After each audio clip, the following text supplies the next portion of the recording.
이 같은 일명 소고기 법카, 그리고 나를 위해 법인카드라는 웃지 못할 말까지 떠돌고 있는데요.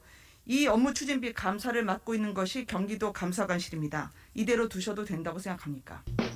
어제 또 비슷한 질문을 다른 의원님께 주셨습니다만은 또한 김만배는 2014년 5월 이후에 대장동 분양대행업체 대표 이모 씨가 남욱에게 빌려준 22억 5천만 원 중 12억 원을 전달받습니다. 그리고 이 대여금 중 일부가 유동규에게 건너갑니다. 이것은 검찰 진술에 따른 것입니다. 남욱은 유동규가 이재명 시장 선거에 3억 넘게 썼다는 사실을 작년 초에 인지했음을 검찰에 진술했습니다. 이재명 후보와 관련된 김만배의 사법부 개입, 대장동 자금의 선거자금 유입 여부에 대한 철저한 수사를 거듭 촉구합니다.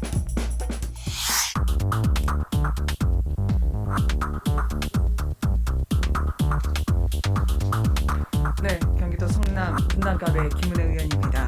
어제 오늘 많이 들으셨겠습니다만 저도 2021년 4월 14일부터 출발을 하려고 합니다. 이재명 후보 배우자의 5급 공무원 아래에 있는 7급 공무원에게 세탁대행 그리고 장보고 마치 집사처럼 갑질을 했던 그 사례가 나왔습니다. 이곳은 사실 이재명 지사의 공간과는 왕복 70분이나 걸립니다. 그런데 11만 8,800원, 즉 4명이 김영란법 걸리지 않기 위해서 3만 원씩 회계에 걸리지 않는 돈을 지급한 것처럼 하면서 법인 카드 깡을 했죠. 그런데 문제는 이곳이 지금 사실 고기 구워 먹으러 가기에는 너무 먼 곳입니다. 공직자분들 다 아시겠지만 1시간 끝나면 돌아오셔야 될 점심시간에 저 먼 곳까지 가지는 않죠. 7급 공무원 A씨가 법인 카드로 구입한 소고기를 이 후보 자택으로 배달했는데요. 그 당시는 이 후보가 코로나로 격리 중일 때였습니다. 두 가지 중 하나죠. 이 후보가 방역수칙을 위반하고 4명과 함께 식사를 했거나 그러면 질병관리청 역학조사 대상입니다. 나머지 하나 가능성은 경기도청이 회계 처리를 허위로 한 셈입니다. 공직자 비리 수사 대상이죠. 증빙 자료가 있어야 되는데 경기도는 해당 자료 제출을 세부적인 내역 공개하지 않고 있습니다. 법인카드 사적 이용도 안 되고 당연히 국가재정법 위반에 해당이 됩니다. 총리님께 그래서 여쭤보고 싶습니다. 지금 이 같은 일명 소고기 법카, 그리고 나를 위해 법인카드라는 웃지 못할 말까지 떠돌고 있는데요. 이 업무 추진비 감사를 맡고 있는 것이 경기도 감사관실입니다. 이대로 두셔도 된다고 생각합니까?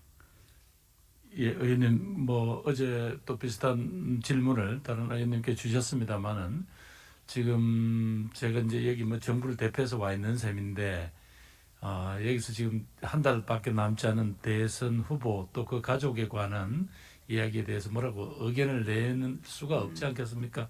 요즘은 의원님께서 이해해 주시기 바랍니다. 알겠습니다. 그러면 말씀을 못 하시겠다면 지자체 공금 횡령 같은 이 공직 비리를 점검하는 국무조정실사나 공직보무관리관이 있다고 들었습니다. 여기에 조사를 지시하실 생각은 없으신지요? 의원님 이렇게 해당 사건을 두고는 결국 대선의 어떤 형태로든지 뭐 저희들이 자칫하면 개입을 한다 이런 오해를 받을 수도 있고 이랬어요.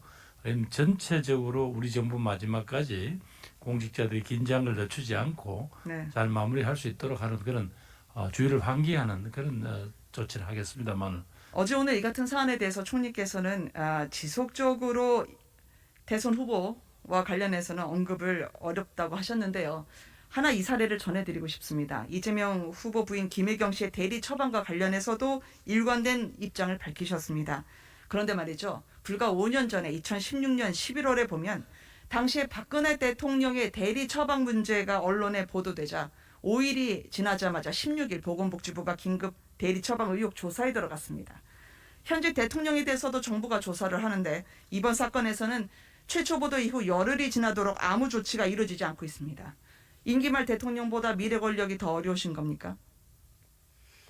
의원님 뭐 특히 언론계에 계셨으니까 그 사정을 잘 아시지 않습니까? 지금은 정말 정부로서는 한 발 떼는 것조차도 어떤 형태로든지 국민들에게 잘못된 어떤 신호를 드린다든가 오해를 받을 수 있는 행위는 안 하는 것이 그게 정상 아니겠습니까? 말씀하시기는 어렵더라도 아무리 선거라 해도 대선 후보는 불법을 저질러도 괜찮은 건 아니다. 그렇게 같이 공감해 주실 걸로 믿습니다. 하나 더 말씀을 드리자면요. 거짓 해명으로 거짓말 하나를 계속 유지하기 위해서는 거짓말 7개가 필요합니다. 이재명 후보 자택에 주차되어 있는 제네시스 관용차에 대해서 민주당에서는 긴급한 공적 업무 시에는 사택에 둘 수 있음을 밝히고 있습니다. 자, 저희가 하나 보여드리려고 하는데요. 2021년 3월 31일 이 후보 모친 기일이었습니다. 제사를 지낼 때인데요. 7급 공무원에게 제수용품을 제네시스에 실어주고 퇴근하라 이야기를 합니다. 그래서 결국 이 후보 자택에 주차된 제네시스 조수석 뒷자리에 제수용품이 실려 있게 됩니다. 총리님, 이거 외빈 의전 차량입니다. 이게 긴급 대응 공적 업무와 무슨 관계가 있다고 보십니까? 예, 의원님 뭐 그런 말씀드리겠습니다만 제가 말씀드릴 난감하신 것 같아서 당시 이 시각에 이재명 지사는 부산 행사에 가 있었음을 알려드립니다. 제네시스는 누가 사용했을지 공적 자산의 사적 유용을 다시 한번 말씀드립니다. 제가 지자체는요, 사실 견제받지 못한 권력으로 국고가 손실되고 국민에게 돌아갈 이익이 일부 특권층에 돌아가면 그게 불공정이고 바로잡아야 된다고 생각을 합니다. 또 상응하는 책임을 물어야 되는데요. 저는 거듭 국무조정실 공직복무관리관의 조사 실시를 조석희 총리님께서 결단을 내려주시기를 요청드립니다. 황성규 차관님께 여쭤보도록 하겠습니다. 차관님, 그 도시개발법의 취지가 무엇인지요? 뭐 취지는 여러 가지 있습니다만 쾌적한 도시환경이나 또는 공공이익에 부합하기 위해서 균형 발전을 하기 위해서도 많이 하죠. 예, 그렇습니다. 도시개발법 적용을 이재명 후보도 적극 실천을 했습니다. 대장동 그리고 2010년 시장 선거 전에 주민 수건 사업인 신흥동 제1공단 공원화를 공약을 합니다. 2014년 재선 선거 직전에도 대장동과 결합 개발을 하면서 더더욱 1공단의 사업에 박차를 가하게 되죠. 덕택의 대장동 수용 세대가 도시계획 변경과 함께 보시는 것처럼 2천여 세대가 늘어납니다. 3,100세대에서 5,841세대로 증가를 하죠. 이 세대수를 발판으로 화천대유가 결국 1조 가까운 일확천금을 가져가게 됩니다. 문제는 당시에 1공단 이전에 개발을 하려 했던 민간업체가 소송을 걸면서 이재명 성남시에 제동을 걸었다는 겁니다. 그래서 성남시는 소송을 하게 됩니다. 2심에서 이 민간업체에 패소하죠. 그런데 2016년에 극적으로 대법원이 이재명 성남시장 손을 들어줍니다. 이 사건은 파기자판이 됩니다. 법조인분들은 아시겠지만 파기자판은 웬만한 재판부의 결의가 아니면 잘 안 합니다. 파기환송이 아닌 재판부의 결론이 그 자리에서 나기 때문입니다.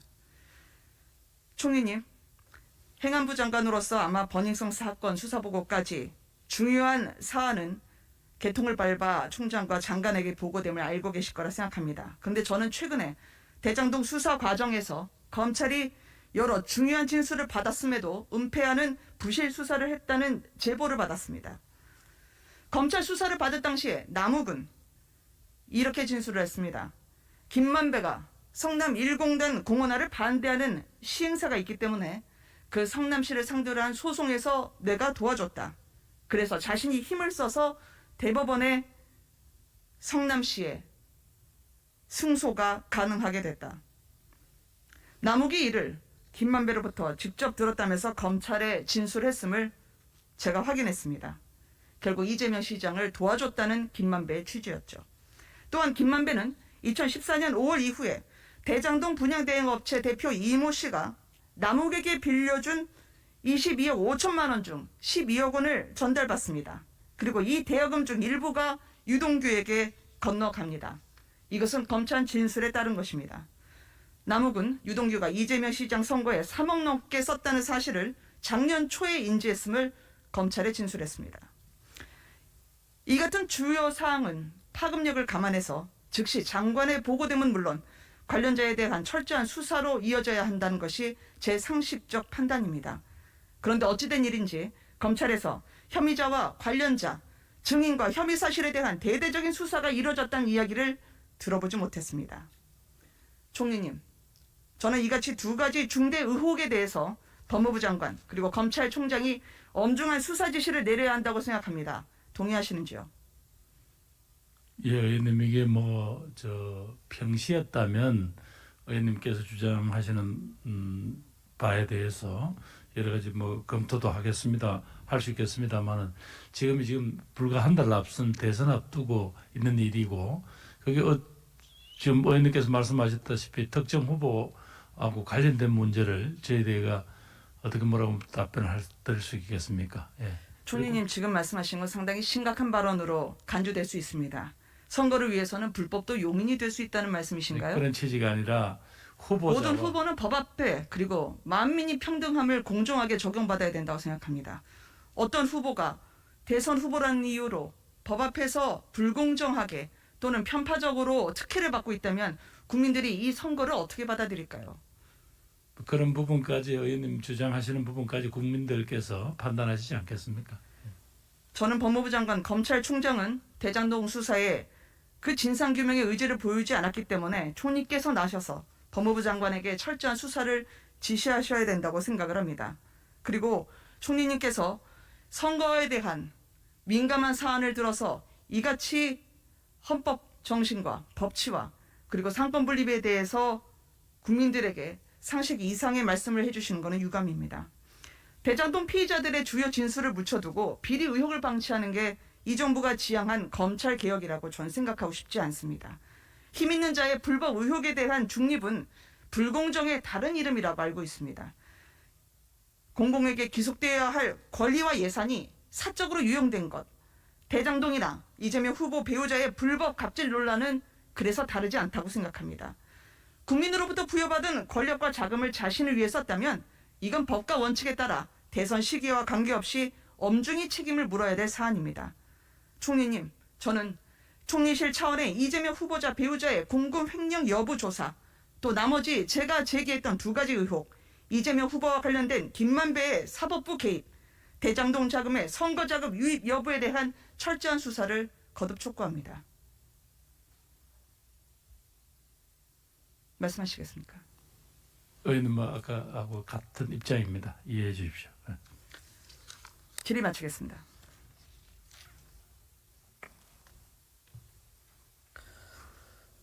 네, 김은희 의원님 수고하셨습니다. 그러면 코로나 방역을 위한